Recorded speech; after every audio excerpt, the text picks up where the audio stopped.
Un cirujano está en el quirófano,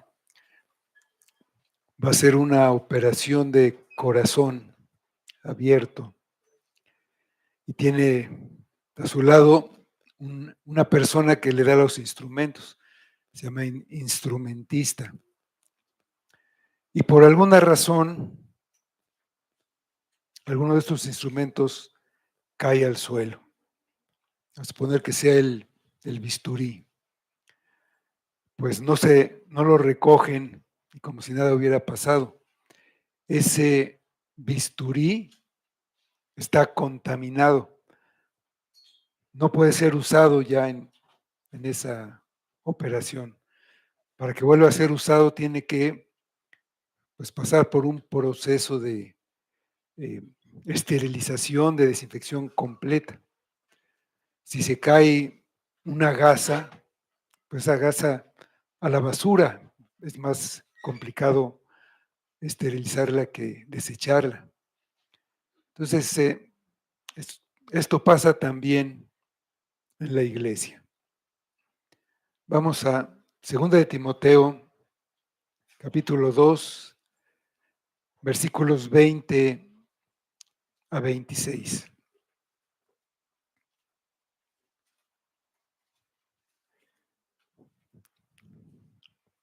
Dice así la palabra de Dios. Pero en una casa grande, no solamente hay utensilios de oro y de plata, sino también de madera y de barro. Y unos son para usos honrosos y otros para usos viles.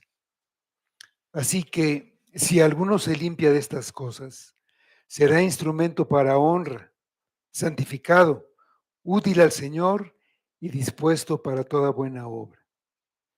Huye también de las pasiones juveniles y sigue la justicia, la fe, el amor y la paz con los que de corazón limpio invocan al Señor. Pero desecha las cuestiones necias e insensatas, sabiendo que engendran contiendas. Porque el siervo del Señor no debe ser contencioso, sino amable para con todos, apto para enseñar, sufrido, que con mansedumbre corrija a los que se oponen, por si quizá Dios les conceda que se arrepientan para conocer la verdad y escapen del lazo del diablo en que están cautivos a voluntad de él. Vamos a orar. Amado Padre, te damos gracias por este tiempo, por este día, por estas enseñanzas sobre la iglesia, sobre los ministros que hemos estado aprendiendo en las cartas. Ayúdanos, Padre, síguenos mostrando tu voluntad, tu soberanía, tu manera de comportarnos en la casa de Dios, que tú nos ayudes y nos guardes y nos lleves a doblegarnos ante tu voluntad, porque tú eres sabio y conoces la manera de cómo funcionan las cosas y cómo se entorpecen. Ponemos en tu mano tu palabra y pedimos de tu Espíritu para que tú nos ayudes y nos guardes. Pedimos todo para tu gloria en nombre de Cristo. Amén. En la casa de Dios, que es la iglesia, siempre se presenta el peligro de personas que mueven a los creyentes de una doctrina verdadera a una equivocada. Inician batallas acerca de vanidades o de palabras que causan desunión. Provocan contiendas y dan entrada a muchos pecados. Es frecuente que una iglesia sea parte de la verdad. Las palabrerías vanas y profanas carcomen como gangrena. De ahí la importancia de que un ministro sea fiel y maneje correctamente la palabra de verdad.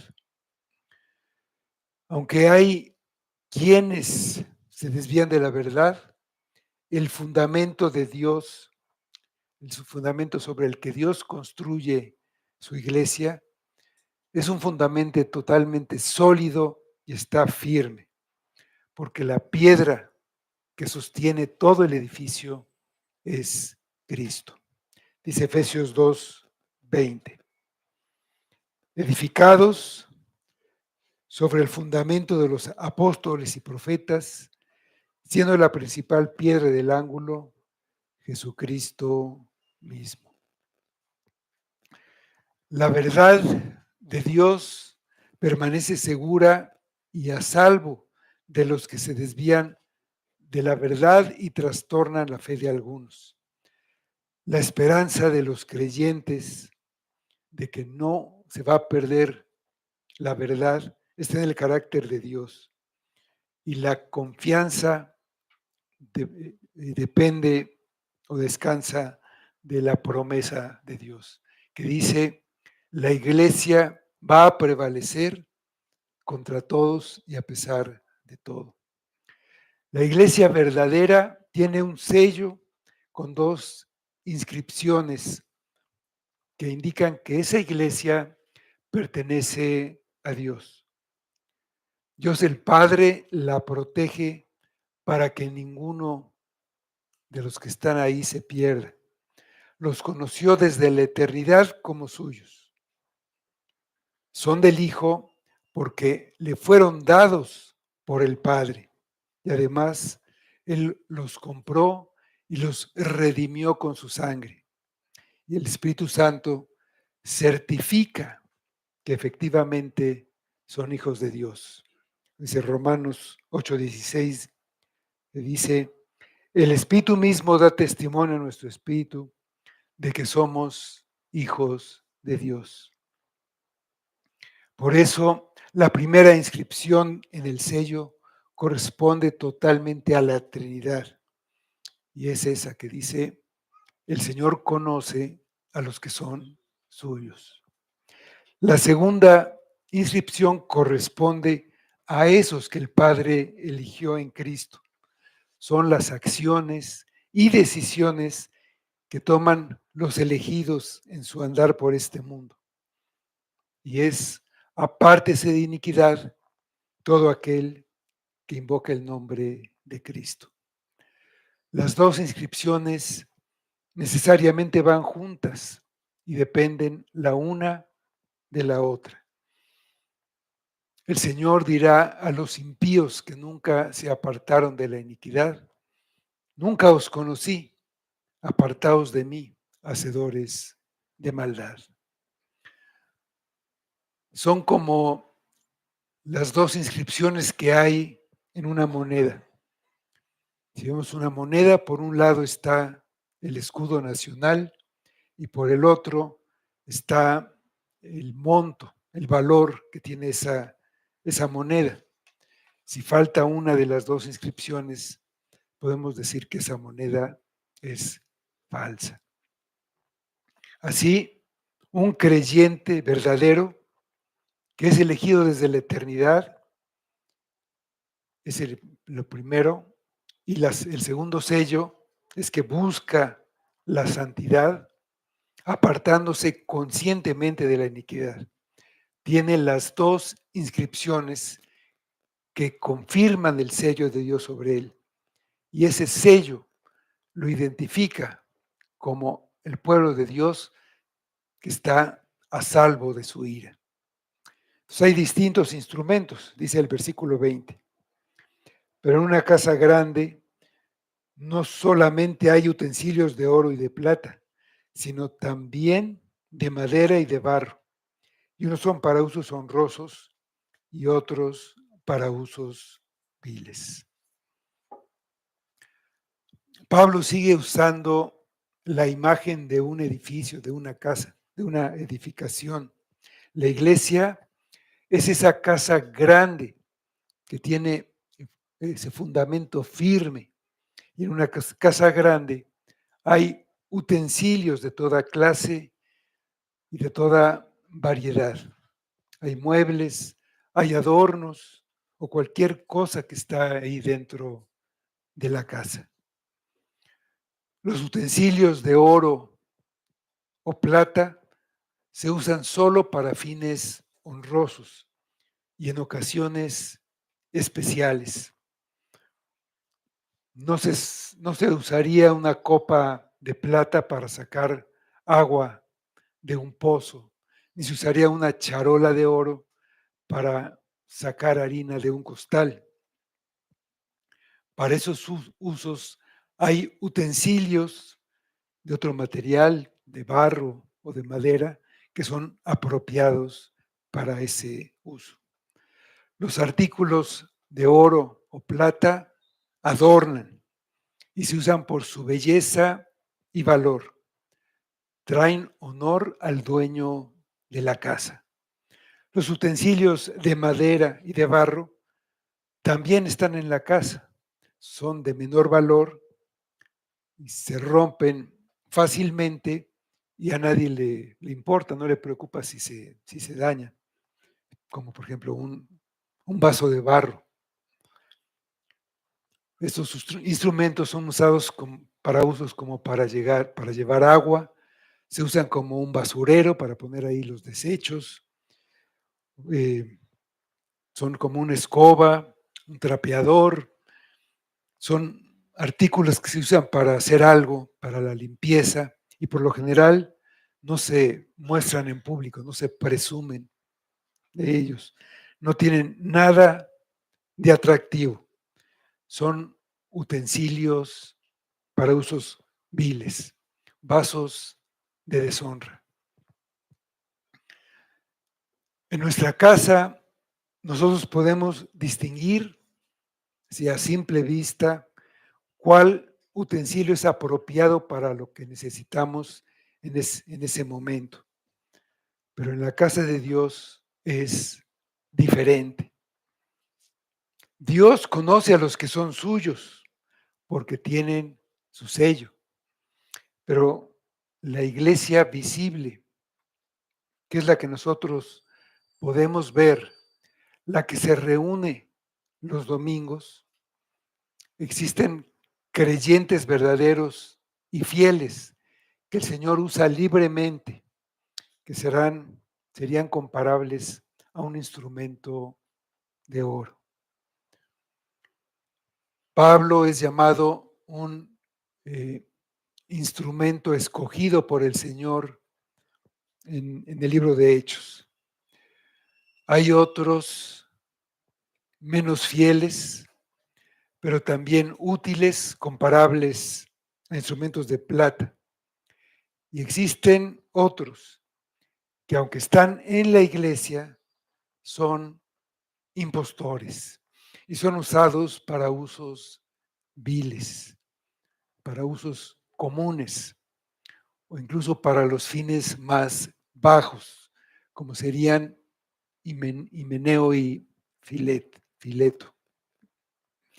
Nosotros no podemos distinguir con certeza entre los utensilios que están dentro de la casa de Dios.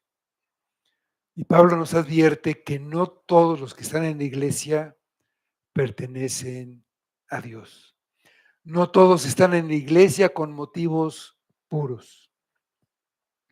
Un ministro fiel, para presentarse delante de Dios como un obrero aprobado, debe proteger a los utensilios para usos honrosos y también debe enseñar la palabra de verdad, de manera que tal vez Dios concede el arrepentimiento a los vasos deshonrosos y los convierta en vasos para honra. Solo Dios puede tomar un vaso vil y darle un uso honorable. Pero un instrumento limpio es útil. Dice el versículo 21. Así que, si alguno se limpia de estas cosas, será instrumento para honra, santificado, útil al Señor y dispuesto para toda buena obra. Los instrumentos en la casa, sean de oro, de plata, de madera o barro, pueden estar sucios o limpios, pero si están sucios, no pueden ser usados. Si tú tienes un invitado o invitados en tu casa, pues no les sirves en platos sucios. Los platos deben limpiarse antes de ser usados, no solamente por los invitados, sino por cualquier persona. Entonces, no se trata tanto de ser de oro o de plata, de barro o de madera, sino de ser un instrumento que Dios pueda usar en su casa. Pablo se describía a sí mismo y a sus colaboradores como vasos de barro en los que Dios había puesto un tesoro, que estaban adentro de esos barros, y era necesario que ese barro se rompiera para que saliera lo valioso. Dice en 2 Corintios 4:7, pero tenemos este tesoro en vasos de barro, para que la excelencia del poder sea de Dios y no de nosotros. En la iglesia hay dos clases de instrumentos: los que Dios puede usar y lo honran, y los que Él no puede usar y lo deshonran. Una inscripción en el sello del creyente es que se aparta de la iniquidad. Aquí Pablo dice, si alguno se limpia de estas cosas, y no es una limpieza que Dios hará en nosotros mientras nosotros estamos sentados esperando. Es una limpieza activa de parte de nosotros, una autolimpieza para el servicio que va más allá de una limpieza general del pecado.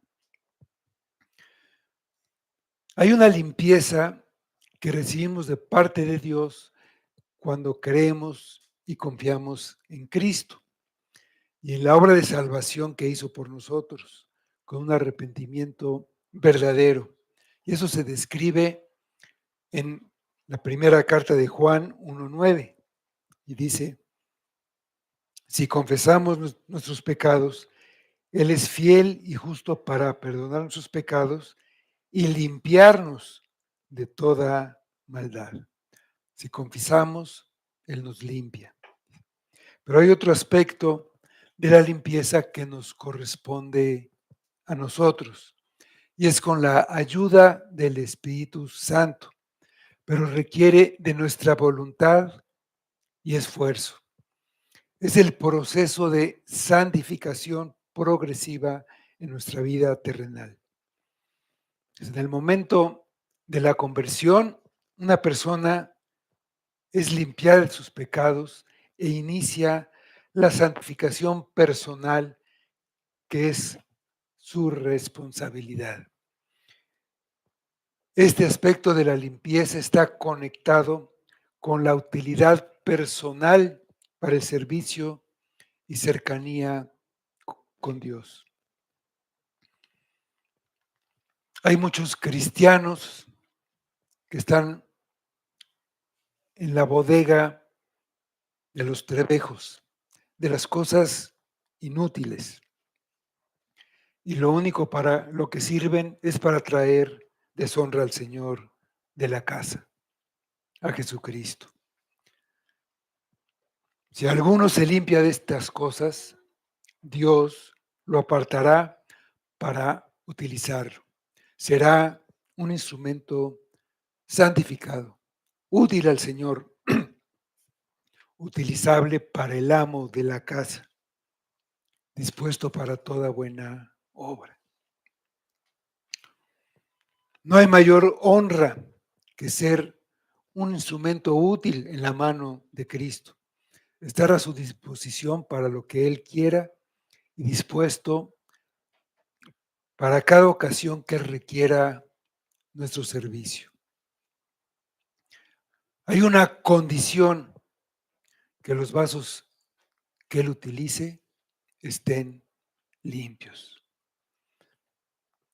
Por lo cual tenemos que mantenernos limpios de cualquier cosa que nos pueda contaminar o ensuciar. Así como alejarnos de los que son instrumentos de deshonra, que han perdido la sensibilidad y practican el pecado, porque nos pueden contaminar. Esto incluye evitar el error doctrinal y separarnos de aquellos que niegan alguna verdad fundamental del Evangelio, como aquellos que decían que la resurrección ya se efectuó. La asociación cercana e íntima con impíos lleva a una contaminación moral y espiritual. Y recordemos que estos impíos pueden estar aún dentro de la iglesia. Dice Primera de Corintios 15:33. No erréis, las malas conversaciones corrompen las buenas costumbres. Un cristiano no debe tener cercanía ni participar de las actividades de hombres corruptos y malvados, y debe apartarse de sus doctrinas y prácticas que deshonran a Cristo. Limpiarnos de estas cosas incluye limpiar nuestra mente del error y nuestros corazones y vidas del pecado. La pureza que Dios pide es limpieza de la doctrina y en la vida. Y esa es la condición para ser útil al Señor. Es verdad que Dios, en su soberanía, utiliza vasos impuros como instrumentos de juicio y de salvación. La Escritura nos dice que a través de Faraón, Él mostró su poder y su nombre fue anunciado a toda la tierra. Aún usó a la burra de Balaam, pero en su casa usa como instrumentos de justicia solamente a vasos limpios. Esos vasos limpios son los que son de Cristo, que eligió, que Cristo redimió y el Espíritu santifica. Dice Romanos 8:30. Y a los que predestinó, a estos también llamó, y a los que llamó, a estos también justificó, y a los que justificó, a estos también glorificó. El que se limpia a sí mismo de estas cosas es un vaso para honra, para las buenas obras de evangelizar y de una vida obediente. Es santificado, apartado para Dios, para ser usado para los propósitos de Dios. Es útil para el Señor, una herramienta que Él puede usar según su voluntad. Y siempre está preparado y dispuesto para servir. Es un instrumento para honra, huye del mal y persigue el bien. Dice el versículo 22. Huye también de las pasiones juveniles y sigue la justicia, la fe, el amor y la paz, con los que de corazón limpio invocan al Señor. La limpieza no se trata solamente de evitar las cosas malas. Además, hay que buscar las cosas buenas. La forma de limpiarse a uno mismo es despegarse del mal y apegarse a lo bueno. Hay cosas de las que debemos huir y cosas que debemos seguir. Huir de la pasión del pecado. Y habla concretamente de las pasiones juveniles. Incluyen ambiciones egoístas, ser tolerante con lo malo, la arrogancia y los impulsos caprichosos propios de la juventud.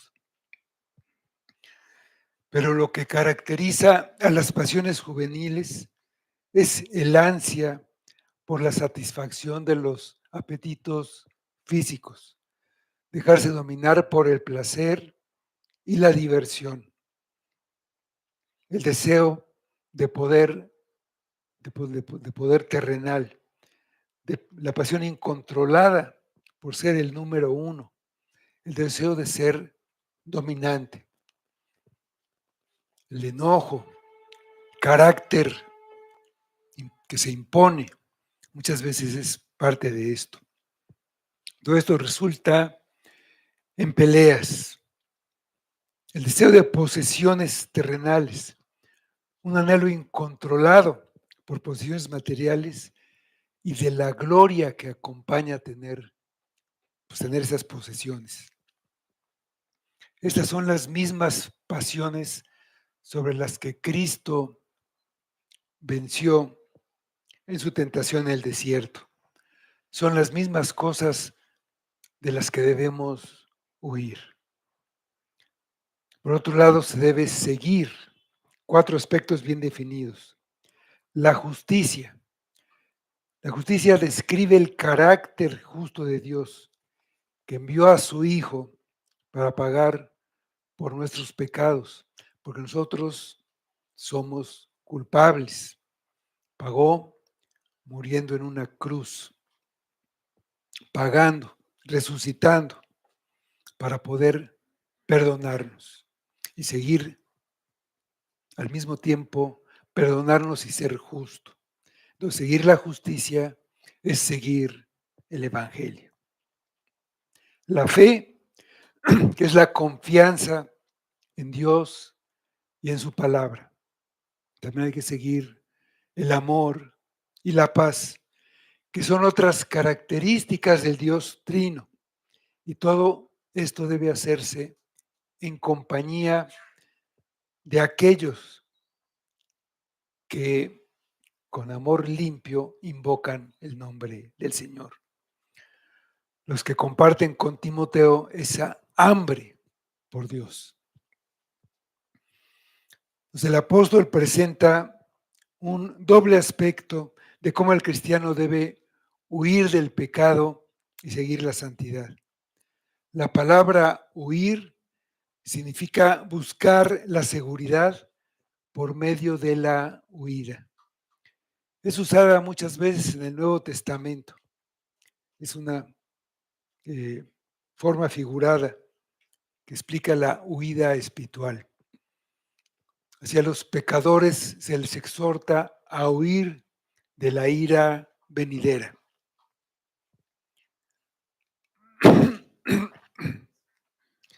A los creyentes se les manda huir de la idolatría, se les manda huir de la inmoralidad, del espíritu materialista y del amor al dinero. Y en este caso, huir de las pasiones juveniles. Un creyente que no huye del pecado hacia la justicia, pues será dominado por el pecado. Dice Romanos 12:21, no seas vencido de lo malo, sino vence con el bien el mal.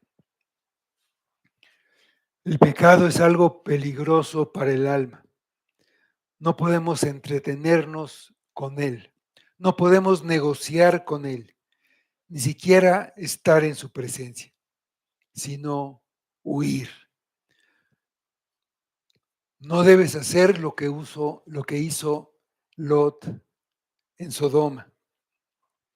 Él no huyó y por lo mismo perdió todos sus bienes espirituales. Perdió el gozo de vivir para Cristo. Debemos alejarnos del pecado lo más lejos y lo más pronto posible. No debemos decir qué tanto me puedo acercar, sino más bien qué lejos debo estar. Por otro lado, seguir significa perseguir. Esto ilustra la búsqueda de la voluntad de Dios por el creyente. Perseguir, así, aferrado, perseguir.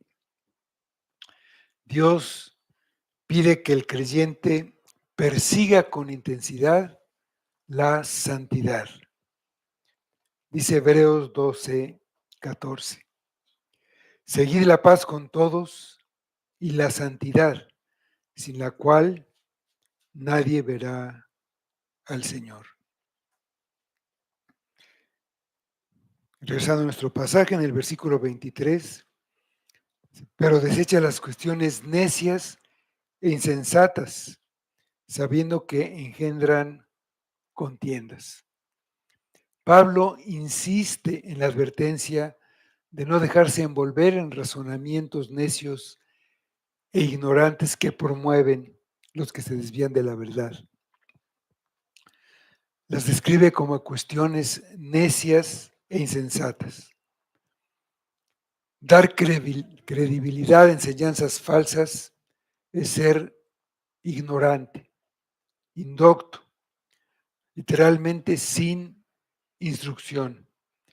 Detenerse en ellas solo produce disputas al distorsionar las escrituras, crea dudas, debilita la fe, carcome la confianza en el Señor y produce contiendas entre creyentes. El versículo 24 y la primera parte del 25 dice: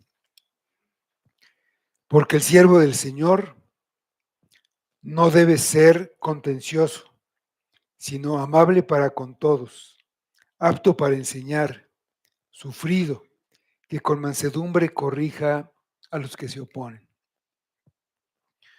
El vaso de honra en la casa de Dios ahora es visto como un siervo o esclavo del Señor, literalmente.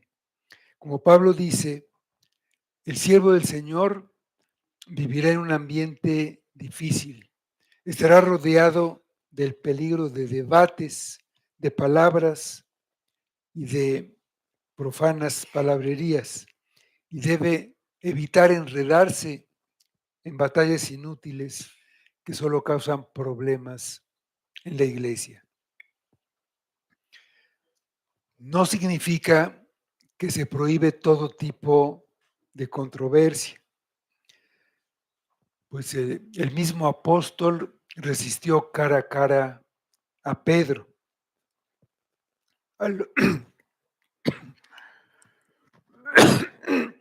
Perdón, a los corintios, cuando había ciertas dificultades, les dice: ¿qué voy a ir a vosotros con vara? A los gálatas les dice: gálatas insensatos. ¿Sí? A Timoteo y a Tito los amonestó a guardar y a luchar el depósito sagrado de la verdad. Y en ese sentido, todo creyente debe pelear la buena batalla. Lo que se debe evitar son las controversias insensatas, literalmente sin enseñanza, que van más allá de lo que está escrito en la palabra.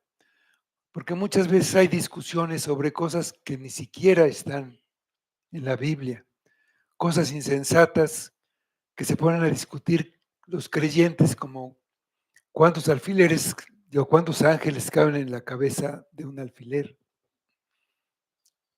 Cosas así que son pura especulación. Pero a pesar de todo, el siervo del Señor no debe ser contencioso, sino amable para con todos, apto para enseñar y sufrido. Como podemos entender rápidamente, todo eso está ligado a los requisitos de los ministros y de aquellos que enseñan. Como siervo del Señor debería parecerse a su Señor, que era manso, humilde, que no lloró ni levantó la voz, no hizo que se escuchara en la calle, el cual, cuando fue oprimido y afligido, no abrió su boca, sino que como un cordero fue llevado al matadero y no respondió a los que lo insultaban y lo calumniaban. El siervo del Señor es un representante o un embajador de su Señor. Es una figura que proviene del Antiguo Testamento, como por ejemplo cuando Abraham mandó a su siervo para conseguir una esposa a su hijo, Isaac. Su siervo fue y tenía toda la autoridad de Abraham para negociar, para comprometer a su señor. Así era el siervo de Abraham. Ser siervo del Señor incluye la idea de estar ungido de la autoridad divina para completar la obra de Dios. Como siervo de Dios, no debe ser contencioso o rencilloso, sino amable con todos. Amable significa manso. Su comportamiento debe ser muy diferente a los que enseñan falsedades y generan contiendas. Debe ser gentil y bondadoso. Pablo usa esta misma palabra para describir su conducta y de la de los que estaban con él en Tesalónica. En 1 Tesalonicenses 2:7, esta palabra se traduce por tiernos. Dice, antes fuimos tiernos entre vosotros, como la nodriza que cuida con ternura a sus propios hijos. La amabilidad debe extenderse a todos, no solamente a los que son engañados, sino inclusive a los engañadores. La amabilidad no significa que no se deba corregir las falsas enseñanzas o que no se desenmascare a los falsos maestros o que se les excomulgue. Estamos llamados a corregir a nuestros oponentes con gentileza. La mansedumbre significa que resistimos lo que es malo, pero oramos para que Dios conceda el arrepentimiento, inclusive a los enemigos del Evangelio. El siervo para el Señor tiene que ser apto para enseñar, a diferencia del falso maestro que ocasiona disputas e impiedad. El verdadero ministro de Dios comunica el conocimiento y comprensión precisas de la palabra de Dios. Debe corregir a los que se oponen, pero con mansedumbre. Y debe ser así en todo su ministerio, ya sea instruyendo o corrigiendo. Siempre debe presentar la misma calidad. Debe ser sufrido. Esto significa ser paciente, literalmente sobrellevando el mal sin resentimiento, soportando pacientemente la falta de bondad, los ataques, las insensateces y siendo tolerante con las reacciones infantiles. Su enseñanza no siempre será aceptada, ni siquiera apreciada. A veces será ridiculizada y sufrirá insultos. Cuando esto suceda, debe perseverar pacientemente, tal como lo hizo Cristo. Primera de Pedro 2:23 dice: quien cuando le maldecía no respondía con maldición, cuando padecía no amenazaba, sino encomendaba la causa al que juzga justamente. Otra vez en nuestro pasaje, la segunda parte del versículo 25 y el 26, dice: por si quizá Dios les conceda que se arrepientan para conocer la verdad y escapen del lazo del diablo en que están cautivos a voluntad de él. Cualquier cambio de los que se oponen a Dios y a la verdad tiene que provenir de Dios mismo. Ellos no quieren ni pueden cambiar, pero es posible que Dios obre para salvarlos. Y un ejemplo notable de eso es Pablo. Él muestra lo que Dios puede hacer en un enemigo suyo.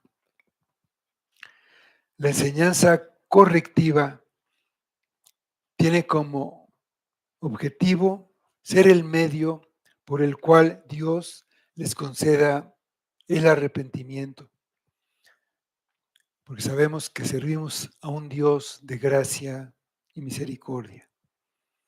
Dice el Salmo 103:8: misericordioso y clemente es Jehová, lento para la ira y grande en misericordia. Queremos que escapen del lazo del diablo. Los que se apartan de la verdad están siguiendo al diablo. En 1 Timoteo 5:15 tenemos el ejemplo, estas eran mujeres, pero el concepto es universal. Dice 1 Timoteo 5:15: porque ya algunas se han apartado en pos de Satanás. Quien se opone a la enseñanza de la palabra está en pecado y por eso necesita arrepentirse. Y además está en el error y necesita conocer la verdad. El pecado y el error están involucrados y son síntomas de estar bajo el lazo del diablo, por lo que están cautivos y necesitan ser librados. Aquí la actividad del diablo se describe comparándolo con un cazador que captura a su presa con vida mediante una trampa ingeniosa, una trampa astuta o un lazo. Si el cautiverio se compara con el efecto de una droga o con la embriaguez. Esta palabra escapen significa volver a la sobriedad o a la sensatez después de un periodo de embriaguez. De esta actividad en que los hombres son atrapados y drogados por el diablo, solo Dios los puede liberar. ¿Cómo? Concediéndoles el arrepentimiento para que reconozcan la verdad. Cualquiera puede caer en el lazo del diablo. Un ministro puede ser atrapado. Tú puedes caer. Cualquiera puede volverse un instrumento vil y ser un peón de Satanás para obrar su maligna voluntad dentro del cuerpo de Cristo.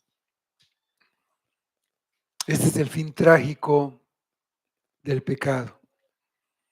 Pero Dios, que es misericordioso y fiel, no nos dejará ser tentados más allá de lo que podamos resistir.